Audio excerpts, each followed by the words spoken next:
Y el título que tengo para esta mañana es el sexto sello del Apocalipsis. El sexto sello del Apocalipsis. Va a ser la primera parte en este momento y la segunda parte a continuación. Abran sus Biblias en el capítulo 6 del libro del Apocalipsis,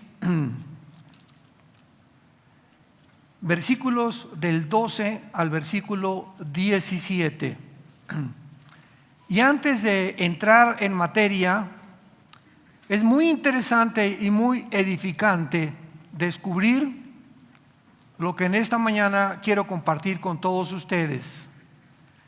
Que el sexto sello del Apocalipsis describe toda la semana 70 de Daniel. Yo recuerdo todavía hace algunos años cuando estaba estudiando escatología. Bueno, casi ha sido el área en la que Dios me ha llamado a compartir principalmente la apologética, la defensa de la fe. Pero recuerdo cuando los maestros de escatología enseñábamos dónde acomodaremos los 21 juicios que están en el Apocalipsis de Dios, porque son 7 sellos, 7 trompetas y 7 copas, los que cubren todo el libro del Apocalipsis, 21 juicios. Entonces tratábamos de acomodar, bueno, los primeros 6 sellos tal vez sean en los primeros 3 años de la tribulación, en las trompetas a lo mejor 1 año o 2 después y las copas al final. Entonces tratábamos de incluir, ¿verdad?, o de involucrar estos 21 juicios de alguna manera en la semana 70 de Daniel, que son los 7 años de la tribulación. Sin embargo, mientras más cerca nos encontramos de la consumación de la historia, es muy importante comprender lo siguiente: lo que Dios le dijo a Daniel, al profeta Daniel, hace 2600 años aproximadamente. Daniel, sella las palabras que te voy a dar en este momento y sella el libro. Los entendidos, cuando estas profecías comiencen a cumplirse, lo van a entender. Los entendidos, no todos, los entendidos, los que me siguen, los que me buscan, los que tienen comunión conmigo diariamente, a ellos los voy a iluminar.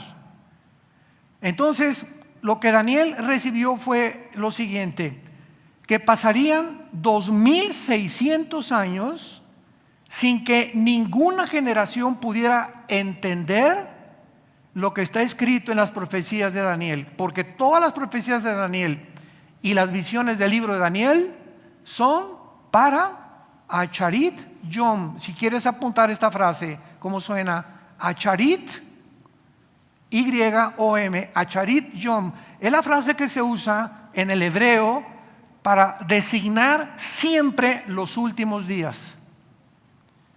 Y todas las visiones de Daniel y las profecías de Daniel son para los últimos tiempos. Entonces han pasado 2600 años y es donde nos encontramos nosotros, amados hermanos. Nos encontramos en el tiempo en el que el Espíritu Santo va a comenzar a abrirnos el entendimiento con mucho más claridad, para que entendamos lo que tal vez hace 6 meses, hace 1 año, hace 5 años no lo podíamos todavía entender. Y al mismo tiempo Dios designó que así sucediera para que pudiéramos entenderlo a la luz de la tecnología moderna. Porque Dios le dice a Daniel en el capítulo 12, versículo 4, el conocimiento aumentará y será en ese tiempo cuando ustedes van a entender estas cosas. Ahora, ¿de qué manera el Espíritu Santo relacionó la tecnología en la que se encuentra el siglo XXI con las profecías bíblicas? Bueno, es claro, por ejemplo, en Apocalipsis capítulo 11, que se escribió hace 2000 años por el apóstol Juan, que cuando mataron a los 2 testigos, todo mundo iba a ver en Jerusalén la muerte de los 2 testigos. ¿Cómo podría esto ser posible hace 2000 años si no se hubieran inventado los satélites de comunicación? Porque la única forma en la que todo el mundo pudiera ver y todas las naciones el mismo evento es gracias a que a partir del siglo pasado, de los 70 a nuestros días, se inventaron o se pusieron en movimiento los satélites que están enviando las redes a Francia, a España, y lo que pasa ahorita en Jerusalén lo podemos ver en las noticias, etcétera, etcétera, gracias a los satélites de comunicación. Otro ejemplo: ¿cómo es posible que hace 2000 años el apóstol Juan haya escrito que el mundo terminaría cuando un hombre llamado el Anticristo iba a controlar a la humanidad a través de la economía, poniéndoles una marca a los seres humanos con el 666? ¿Cómo podía esto ser posible si no se hubieran inventado los chips? Entonces vemos que la tecnología que está a nuestro alrededor está interrelacionada, porque esto en los 40 del siglo pasado, en 1950, casi no se podía entender eso, pero ahora con los chips, cuando comenzaron los chips, todas las preguntas: oye hermano, el chip este es del Anticristo, y todo el mundo está interesado ahora porque la tecnología moderna nos muestra que la Biblia es más moderna que el periódico de mañana en la mañana. Y esto es maravilloso. Y finalmente hay cantidad de ejemplos, pero todo esto para que ustedes tengan un cimiento, un terreno más sólido a lo que voy a comenzar a continuación a explicar. Finalmente, hay una profecía en Ezequiel 38 y 39 de una invasión que se viene en los próximos días, en los próximos meses o en un año, no sabemos todavía a ciencia cierta, pero se viene de Rusia, unida con Irán, unida con Turquía y naciones del norte de África.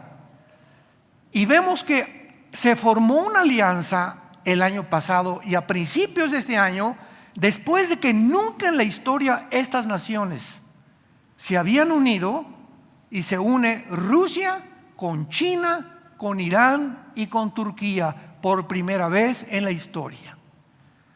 Y ahora con la invasión de Rusia sobre Ucrania, vemos de qué forma ya se están los dos partidos, ¿verdad? El Real Madrid contra el Barcelona, el América contra el Guadalajara. El mundo está dividido, los dos hemisferios, entre el oriente y entre el occidente. La invasión de Rusia sobre Ucrania no es una invasión simplemente de Rusia sobre Ucrania, es la guerra entre dos hemisferios finales de la historia humana. Se une todo el Medio Oriente y el Asia, China, Rusia, Irán, Turquía, etcétera, etcétera, contra la nación europea, la OTAN y Estados Unidos de Norteamérica. Ahí estamos, ahí están las dos bestias, una enfrente de la otra, esperando bien quién se va a comer el pastel. ¿Quién va a tener más parte del pastel? El pastel es el mundo, y por primera vez ahora dos fracciones, los dos hemisferios del mundo están a punto de entrar a una guerra nuclear, tanto el occidente como el oriente, para ver quién domina el mundo. Tan sencillo como eso. A eso tenía que acabar la humanidad. Finalmente el Anticristo se va a surgir en Europa, va a arreglar la economía de Europa, Rusia va a invadir Israel, China se va a quedar con Taiwán, Corea del Norte va a invadir Corea del Sur, entre Irán y entre Israel continuará la guerra de la bomba nuclear, a ver quién interviene primero, si Israel ataca a Irán o Irán a Israel, etcétera, etcétera. El continente norteamericano, que es donde vivimos tú y yo, va a desaparecer. Bíblicamente el continente americano va a desaparecer. ¿Dónde lo dice eso? En el cuarto sello del Apocalipsis, una cuarta parte de la humanidad será muerta. Somos 8,000 millones ahorita en el mundo. Si le quitamos una cuarta parte, ¿cuántos quedan? Son 2,000 millones los que son una cuarta parte de la humanidad. Y si la Biblia nos muestra que solamente sobreviven Asia y parte del Medio Oriente y Europa, cuando venga a Jesucristo, el continente americano no se encuentra en las profecías bíblicas. Así que todos los que viven aquí en la avenida Cuauhtémoc, adiós. Bueno, así podríamos seguir, ¿no? Pero el caso que quería mencionar, antes de entrar en materia, en Ezequiel 38, en la profecía de Rusia contra Israel, es que en el versículo 8 se menciona de Ezequiel 38 que una de las razones por las cuales Rusia se viene contra Israel es un botín, así se menciona en el hebreo, para tomar botín, o sea, un tesoro. Y todavía hace algunos meses, dentro de la escatología bíblica, no podíamos comprender, muchas personas interesados, que estamos interesados y estamos atentos a lo que la Biblia dice a la luz de la tecnología y los eventos del mundo, ¿qué es ese botín que Rusia le va a traer para formar esta coalición de naciones e irse contra la nación de Israel? Bueno, ahora que Rusia invade Ucrania, nos damos cuenta que Rusia tiene la llave del gas. El 60% del gas de Europa viene de Rusia vía Alemania. Se llama el gasoducto Nord Stream número 1. Ya están haciendo el número 2. Y ahora que le cierra el gas Rusia a Europa, de alguna forma usando un chantaje para que nos sigan ayudando a Ucrania, resulta que en las últimas semanas escuchamos la noticia que asombró al mundo, que Israel tiene gas y que era su arma secreta, y que ahora Israel le ha propuesto a la Unión Europea mandar gas a través de Egipto. Y esto encolerizó mucho más a Putin. ¿Por qué? Porque ahora ve a Israel como una amenaza, y con esa arma supuestamente secreta que le van a tratar de impedir a cierto punto chantajear a Europa. Entonces, cuando vemos que es el gas el producto que va a ayudar a Europa a sobrevivir si le cierra la llave Putin, nos da una razón muy clara por qué va a suceder la guerra de Gog y Magog de Ezequiel 38. Pero no lo podíamos saber todavía, repito, hasta hace 2 o 3 meses. Yo pensaba que eran las riquezas del mar, del mar Negro, ¿verdad? El mar muerto ahí en Israel, que tiene billones de dólares en mercurio, en potasio, en minerales que son valiosísimos. Pero ahora resulta que esa es precisamente el gas. Entonces, ¿qué va a hacer Putin? Lo único que va a hacer lo siguiente: si quiero conquistar Europa y Asia, atacar a Israel para yo controlar el gas mundial y el petróleo también.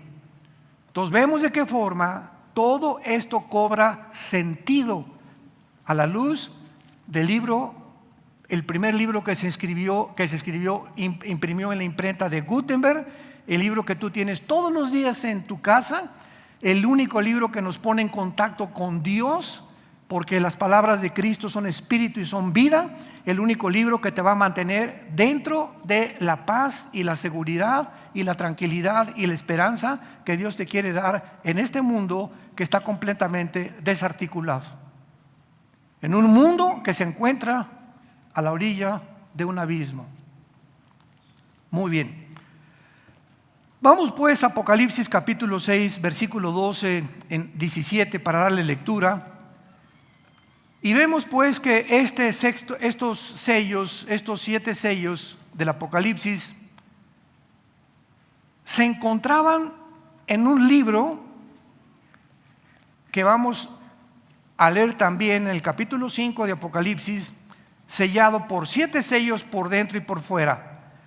Y dice el versículo 12, Apocalipsis 6 versículo 12: miré cuando abrió el 6º sello, y he aquí hubo un gran terremoto, y el sol se puso negro como tela de silicio, y la luna se volvió toda como sangre, y las estrellas del cielo cayeron sobre la tierra, como la higuera deja caer sus higos cuando es sacudida por un fuerte viento.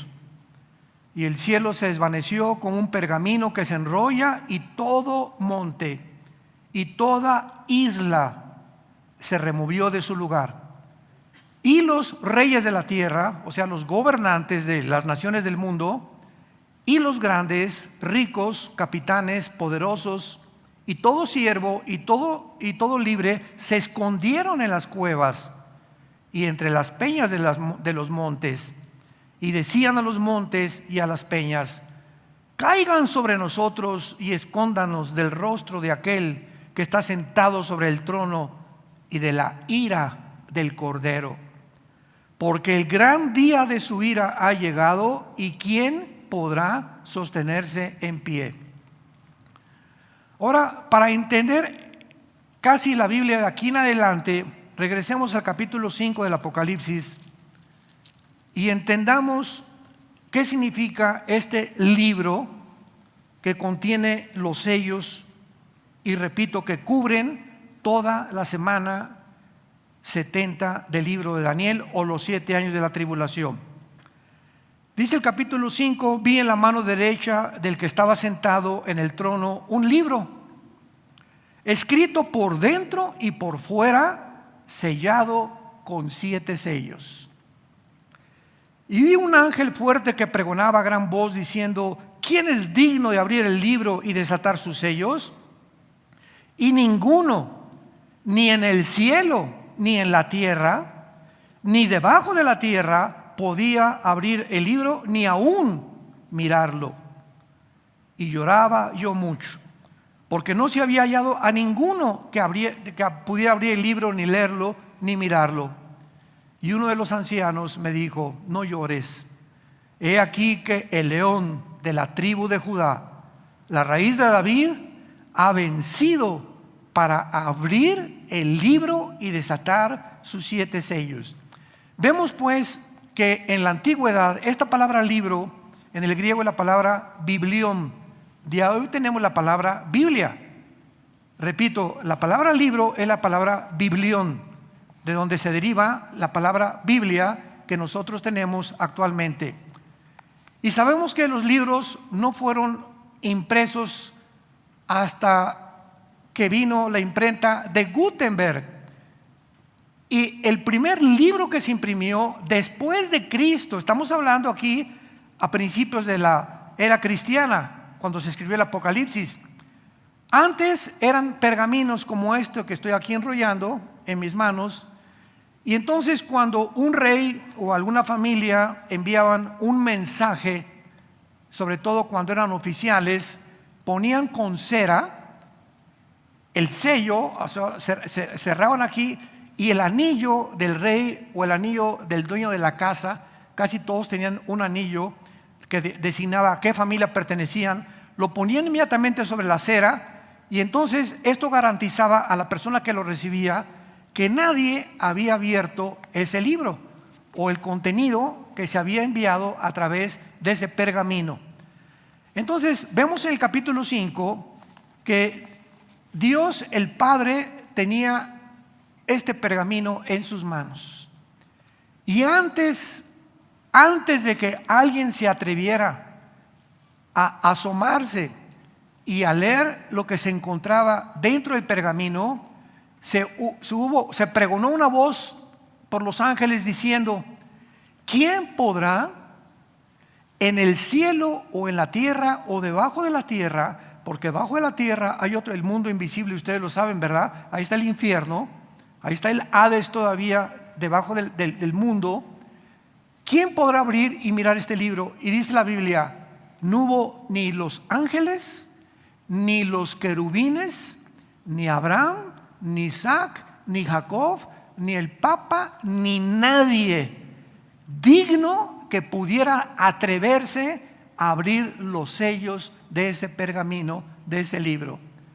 El apóstol Juan, cuando oye eso, se pone a llorar, porque el apóstol Juan sabía que el contenido de este libro era de alguna forma la final revelación de Dios para el ser humano, donde Dios nos iba a revelar la historia, el final de la historia humana. Y encontramos entonces que se encontraba en este libro, sellado por 7 sellos, lo que Dios nos revela en el libro del Apocalipsis, que es la historia final del ser humano, Y Cristo es el único, el león de la tribu de Judá, la raíz de David, que podía abrir los sellos de este libro. Y entonces tenía 1, 2, 3, 4, 5, 6, 7 sellos. Y cuando se iba a abrir estos 7 sellos, porque los 7 sellos son los que cubren el pergamino, pero el contenido de los 7 sellos es las trompetas y las copas, porque tanto las trompetas como las copas están contenidas en el 7º sello, en el final sello que Cristo abre y que se encuentra ya el final de la gran tribulación, la segunda venida de Cristo, las estrellas que caen del cielo, el sol se oscurece, la luna se convierte en sangre y baja Jesucristo con nosotros y con sus ángeles a establecer su reino milenial.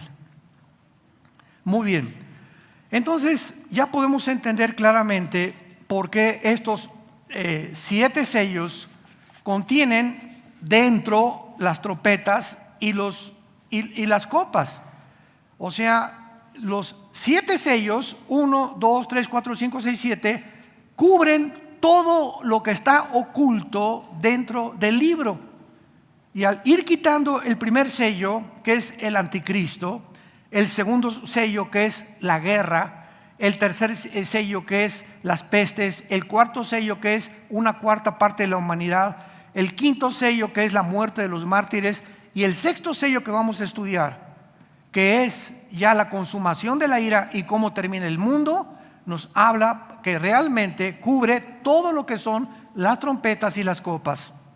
Y de aquí en adelante simplemente hay que incluir dónde entran la primera copa, las trompetas, las primeras 4 trompetas, por ejemplo, que entran claramente en el cuarto, quinto sello del Apocalipsis, y dónde entran las copas del Apocalipsis. Y así podemos armar un libro tan complicado, tan maravilloso, tan precioso, que se llama el Apocalipsis. ¿Entendieron algo? Bueno, el año que entra lo vas a entender. No todo, así es en la Biblia.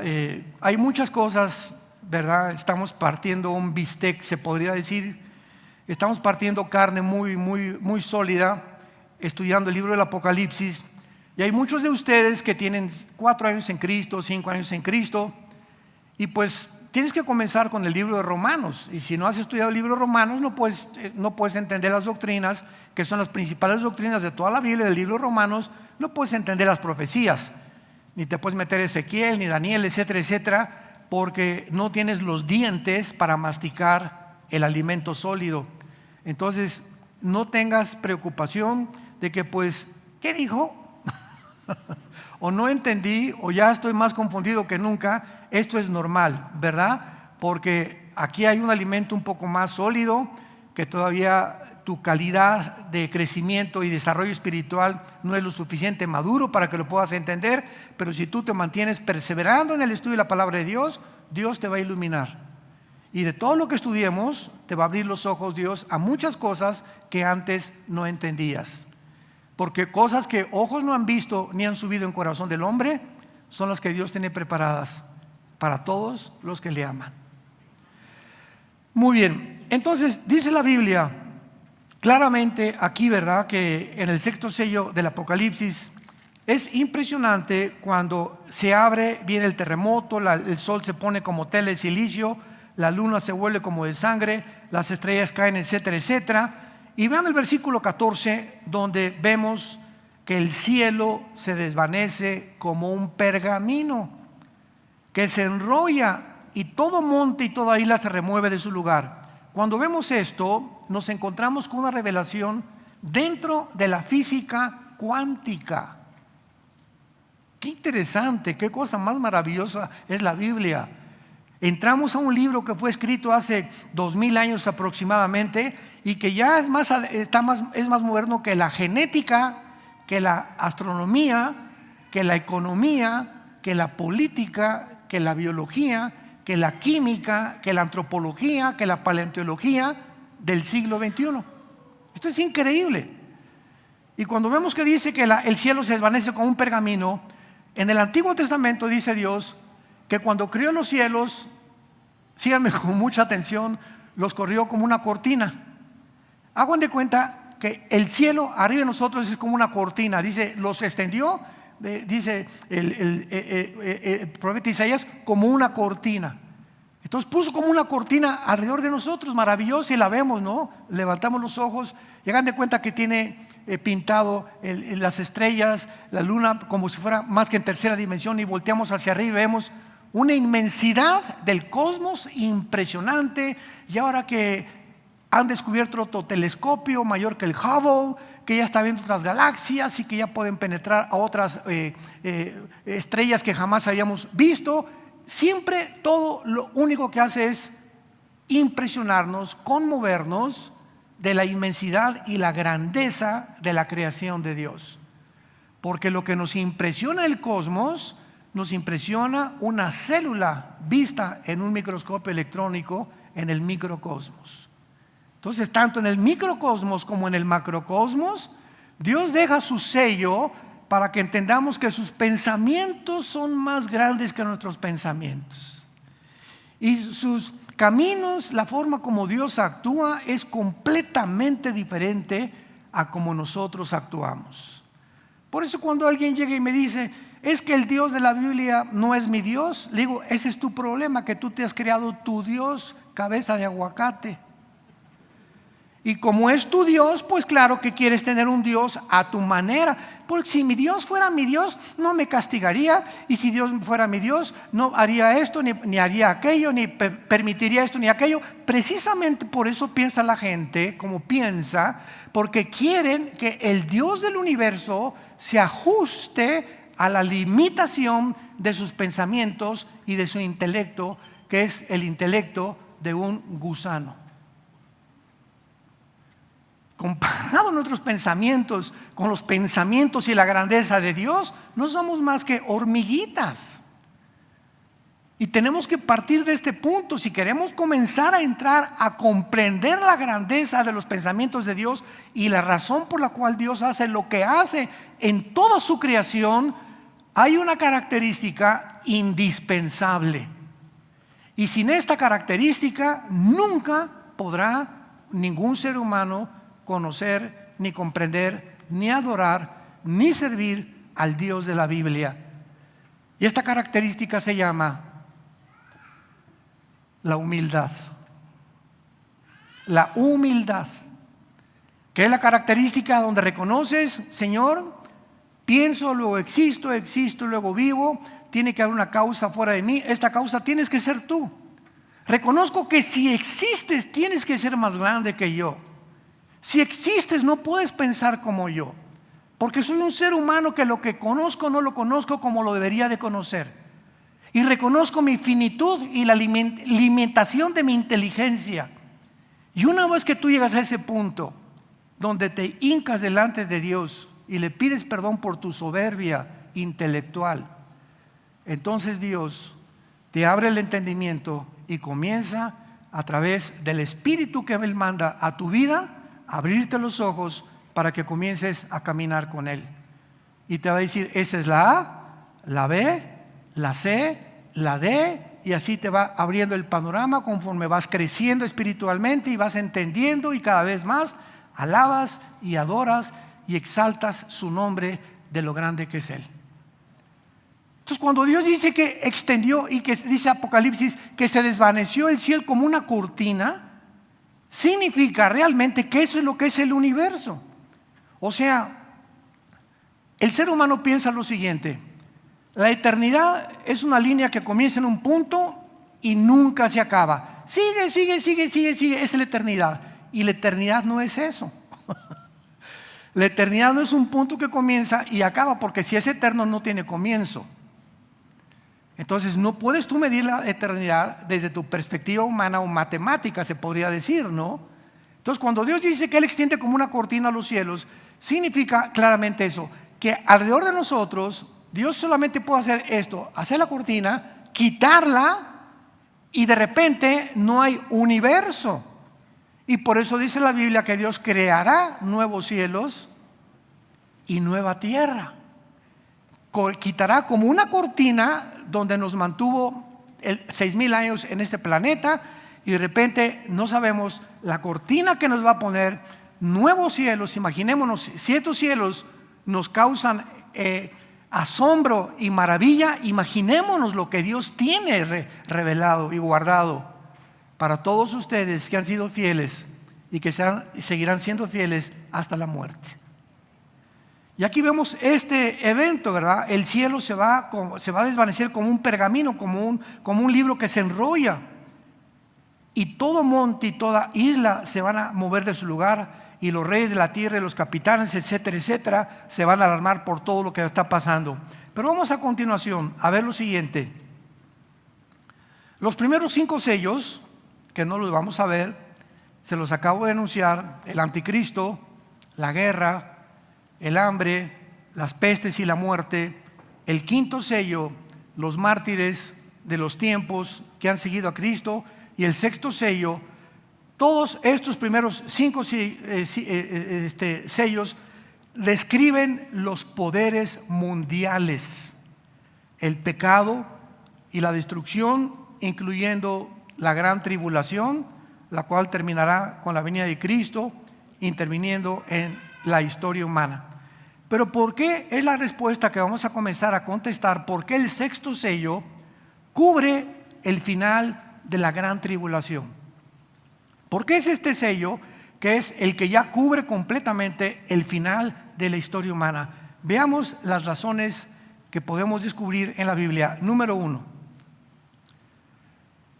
El 6.º sello describe la intervención divina, como ya lo hemos visto. Fenómenos cósmicos, las estrellas cayendo, terremotos, el cielo desvaneciéndose, porque es un retrato gráfico de lo que la Biblia llama el día del Señor, el día de Jehová, el día de la ira de Dios, aquel gran día. Siempre que en el Antiguo Testamento encuentres tú estas frases, el día del Señor, subráyalo en rojo, porque siempre que encuentres el día del Señor, el día de Jehová, el día de la ira, se refiere siempre a los últimos 7 años del ser humano, que se llama la semana 70 de Daniel o la gran tribulación. En el Nuevo Testamento, igualmente, el día del Señor, como en 2 Tesalonicenses, en 1 Tesalonicenses capítulo 5, el día del Señor se refiere a la gran tribulación, a estos 7 años. Entonces vemos nosotros claramente que aquí se está anunciando en el 6.º sello, es un retrato gráfico del día del Señor, porque describe las mismas señales cósmicas. Esto es muy importante, son las mismas señales cósmicas que anuncian o que van a anunciar la segunda venida de Jesucristo. Veamos algunos pasajes, como en Joel capítulo 2, en el Antiguo Testamento, versículo 31, para comprobar lo que estamos diciendo. El 6.º sello contiene las mismas señales cósmicas que anuncian la segunda venida de Jesucristo. Esto nunca antes en la historia ha sucedido. Dice Joel 2, versículo 31: el sol se convertirá en tinieblas, que es lo mismo que dice el 6.º sello, y la luna en sangre, lo mismo que dice el 6.º sello, antes que venga el día grande y espantoso de Jehová, que es la segunda venida de Jesucristo. Mateo 24, Cristo está hablando en el famoso sermón de la montaña, versículo 29 y 30. Mateo 24, 29 y 30.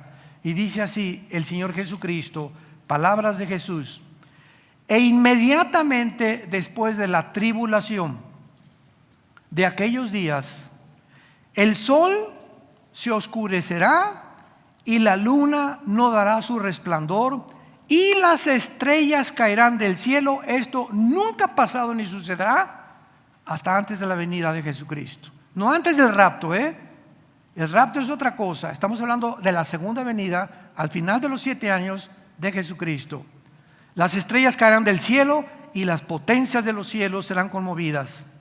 Entonces aparecerá la señal del Hijo del Hombre en el cielo, y entonces lamentarán todas las tribus de la tierra. Es el lamento que encontramos en el 6º sello. ¡Ay de nosotros! Escóndanos en las cuevas, escóndanos por todos lados, porque ha venido la ira del Cordero. Lamentarán. Entonces, este lamento es importante, lo vamos a ver en otra de las pruebas, es al final y no antes, porque antes van a adorar al anticristo. Pero cuando encontramos ya al mundo lamentándose, Dios mío santo, ¿qué es esto? Es porque ya llegaron al final de la historia y el mundo se enfrentará con la venida de Cristo en el aire, y será demasiado tarde para los seres humanos que en ese momento quieran arrepentirse. Veamos otro pasaje más tremendo en Isaías capítulo 24.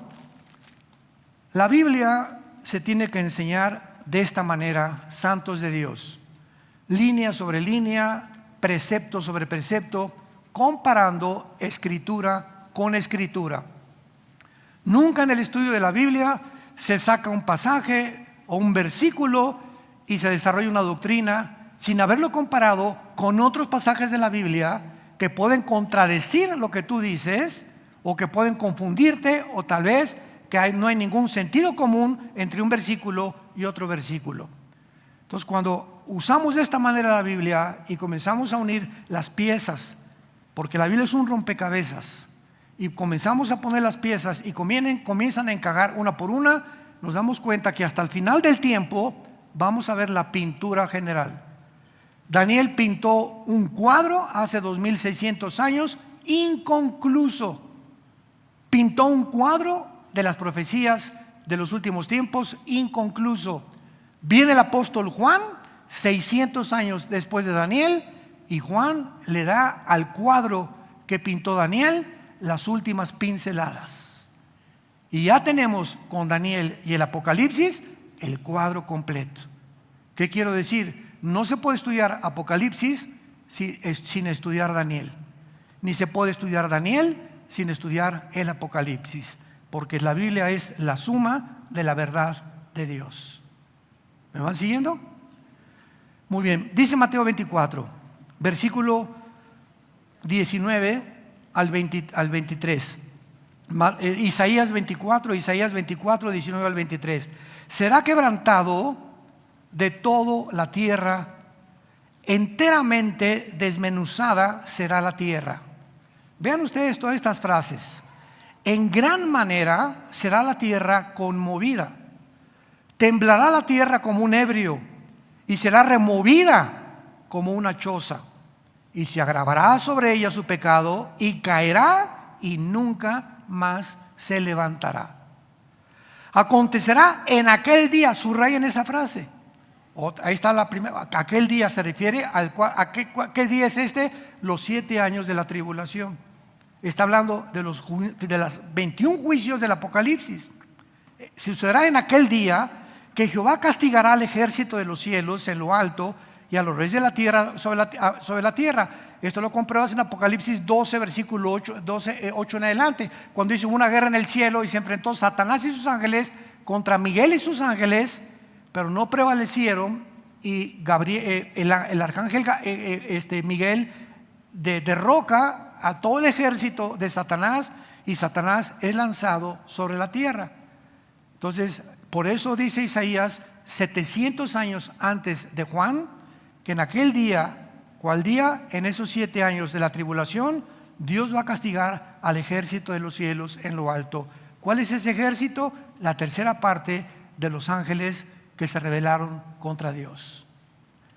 Y a los reyes de la tierra sobre la tierra, como lo vimos en el 6º sello, serán amontonados como se amontona a los encarcelados en mazmorra y en prisión, quedarán encerrados y serán castigados después de muchos días. Versículo 23, la luna se avergonzará y el sol se confundirá, cuando Jehová de los ejércitos reine en el monte de Sión y en Jerusalén, y delante de sus ancianos sea glorioso. ¿Cuándo reinará Cristo en el monte de Sión? Al final de la tribulación. Cuando Él descienda, Zacarías capítulo 14 del 1 al 6, pondrá sus pies en el monte de los olivos. Jesucristo, cuando venga en su segunda venida, se hará un valle del norte al sur y del occidente al oriente. Se hará una cruz en Israel como un valle por el terremoto, y pondrá Cristo los pies donde fue crucificado, y entonces de ahí en adelante nosotros que bajamos con Él, bajamos a establecer su reino mesiánico de 1000 años, que lo enseña finalmente Apocalipsis capítulo 21, y que también todos los profetas del Antiguo Testamento profetizaron el futuro del reino de la raíz de David. En 2 de Samuel 7, Dios le dice, el profeta le dice a David: David, tú no vas a continuar, vendrá un hijo tuyo que es Salomón, y de sus entrañas, o sea, desde David, desde la raíz de David, vendrá el que reinará eternamente. Salomón murió. Entonces, cuando nació Cristo, Él tenía que venir genéticamente de la raíz genética del cromosoma o del genoma que tenía David. Tenía Jesús que nacer, y Él es a quien el profeta se estaba refiriendo. El reino eterno vendrá cuando Jesucristo venga por segunda vez con todos nosotros. Muy bien. En segundo lugar, la segunda prueba de que el sexto sello cubre el final de la semana 70 de Daniel. Este sexto sello se caracterizará, regresamos a Apocalipsis capítulo 6, dichosos todos ustedes que trajeron la Biblia y que no están leyendo ahorita el periódico Reforma.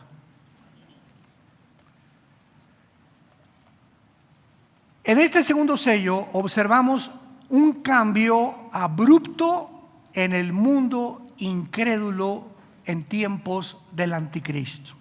¿Qué quiero decir con esto?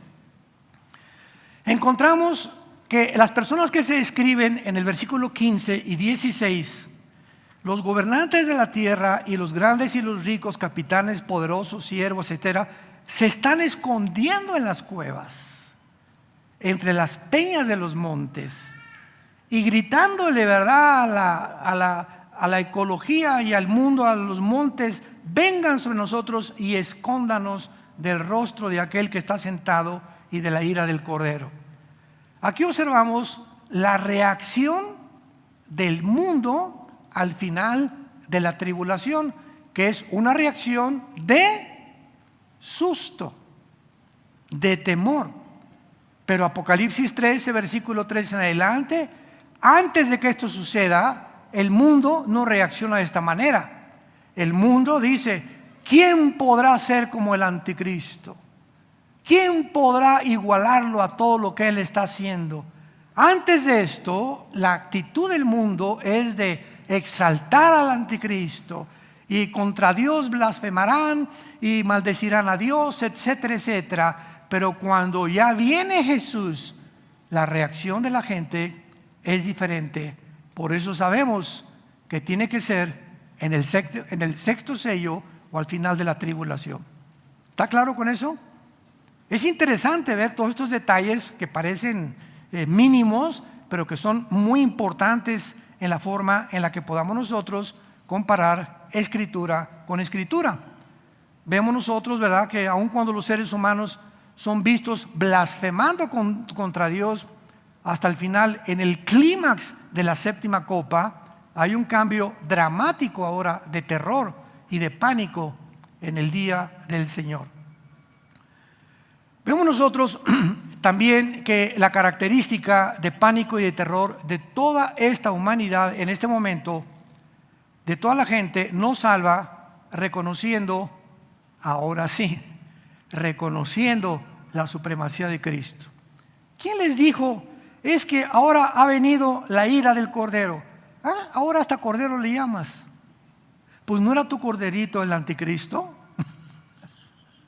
porque el gran día de su ira ha llegado. ¿Quién les dijo del gran día de su ira a toda esta gente? ¿Y por qué saben que ya se va a acabar todo en ese momento? Ahora sí ya no es el anticristo a quien te estás adorando, ¿verdad?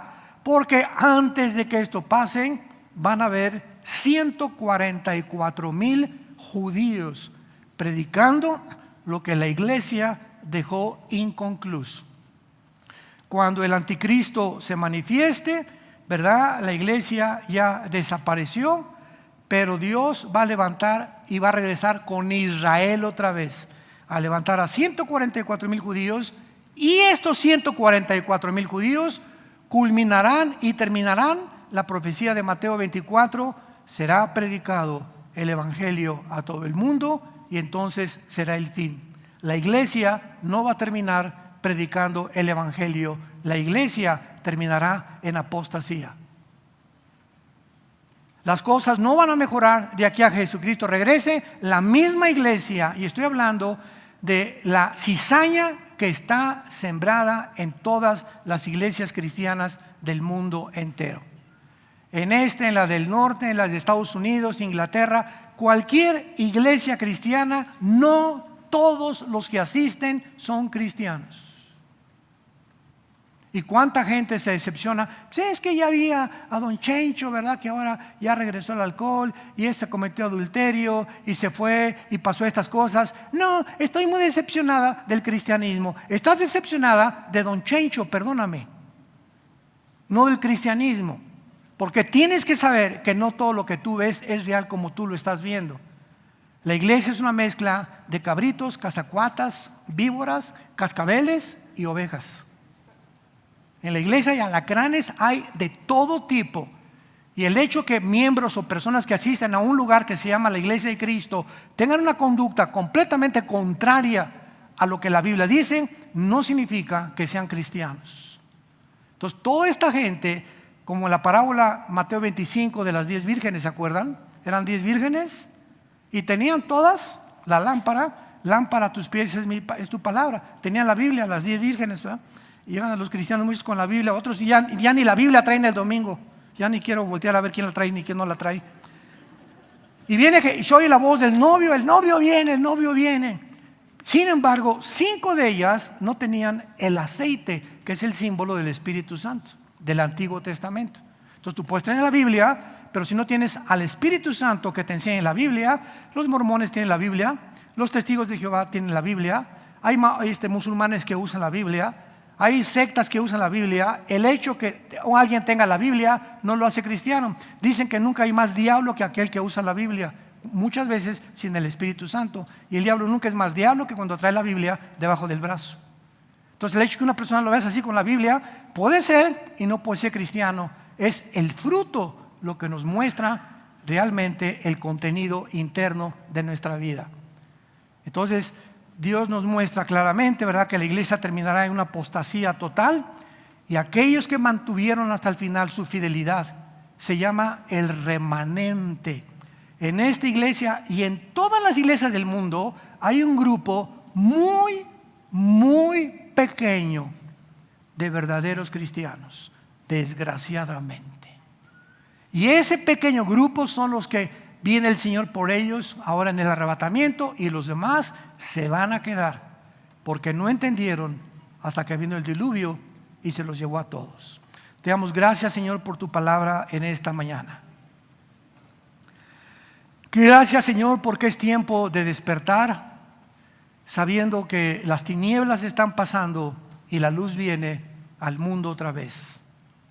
Anhelamos con todo el corazón tu venida, Señor Jesús, y sabemos que tú nos has elegido según tu presencia en santificación del Espíritu Santo para obedecer y ser rociados con la sangre de Jesucristo. Porque todas las cosas que pertenecen a la vida y a la piedad ya nos las has dado. No hay nada que no tengamos que tú nos hayas dado desde el nacimiento de nuevo. Cuando tú entraste a nuestra vida, nos entregaste talentos, dones, todo absolutamente para que creciéramos en la gracia y el conocimiento de tu Hijo Jesucristo. Y ahora sabemos que nos has dado grandes y preciosísimas promesas que nos van a sostener. Lo único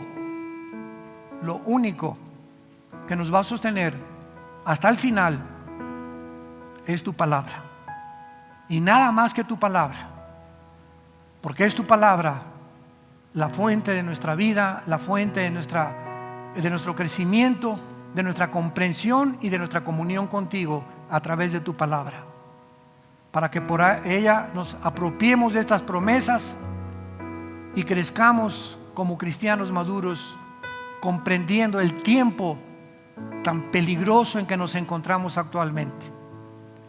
Si alguna persona que nos escucha a través de las redes sociales de comunicación o del internet, que en este momento te encuentras tal vez en la sala de tu casa, tal vez en una cárcel, o tal vez manejando y escuchas esta conferencia, yo te pido que en este momento que Dios ha preparado tu corazón, no lo rechaces. En humildad, reconoce que Jesús en una cruz pagó con su sangre por tus pecados. Reconoce que a los 3 días volvió a vivir y venció la tumba al resucitar de entre los muertos, y que tú le necesitas. Tú necesitas a Dios, porque Dios te ama. Dios te ama eternamente, y por ese amor en esta mañana Él te dirige estas palabras: ven a mí, ven a la cruz, ahí me encuentro contigo, es el punto de reunión, no hay otro más que la cruz, y te daré el perdón de tus pecados y la vida eterna.